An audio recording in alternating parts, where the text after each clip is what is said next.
Hi friends, this is Susie, your Candy Crush guru, here to help you solve the puzzle of level 1761 as a special dedication to Rick.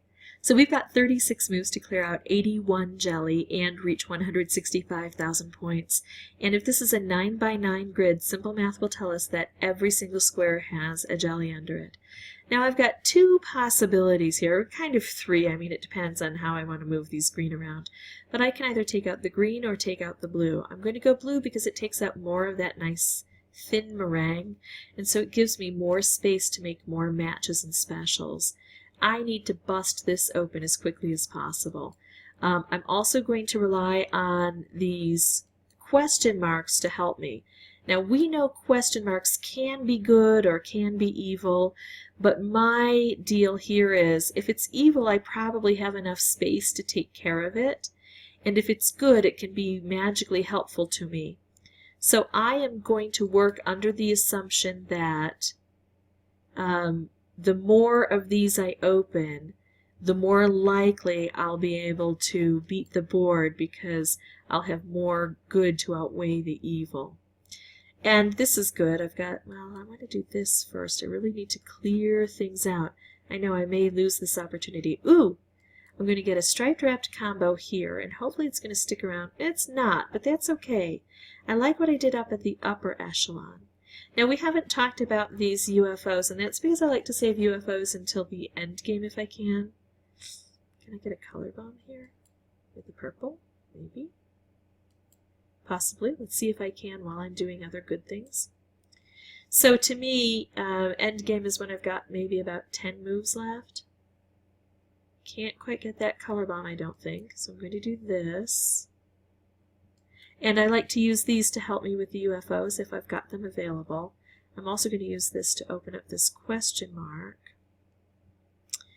Let's see, the way these are set up and the way these are opened, I'm only going to get one shot at these UFOs.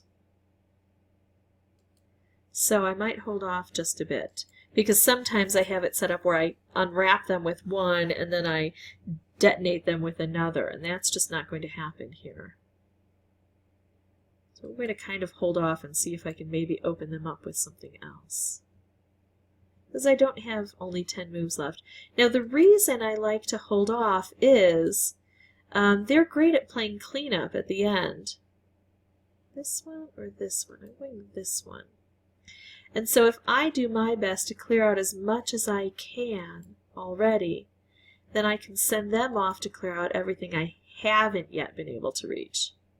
So it's time now to start opening this up and seeing what I can do. Ooh, I might get a striped wrapped combo. Maybe not.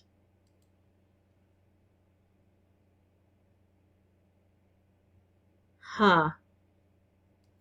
A lot of stuff around here.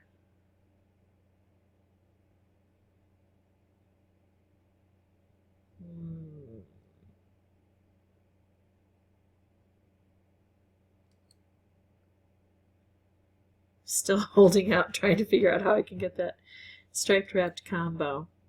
And I've got to open up those question marks. Let's just set off as much as we can. There we go. I take out all green. That gives me the striped wrapped combo. That sets off this.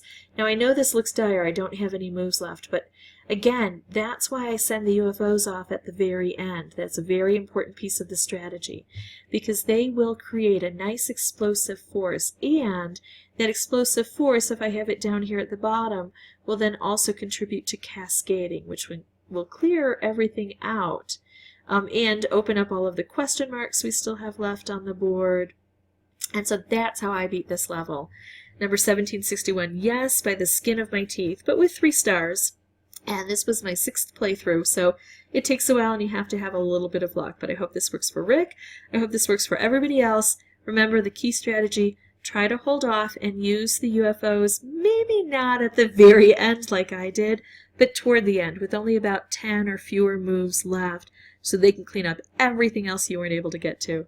If you'd like to see more videos, you can subscribe, and as always, thanks so much for watching.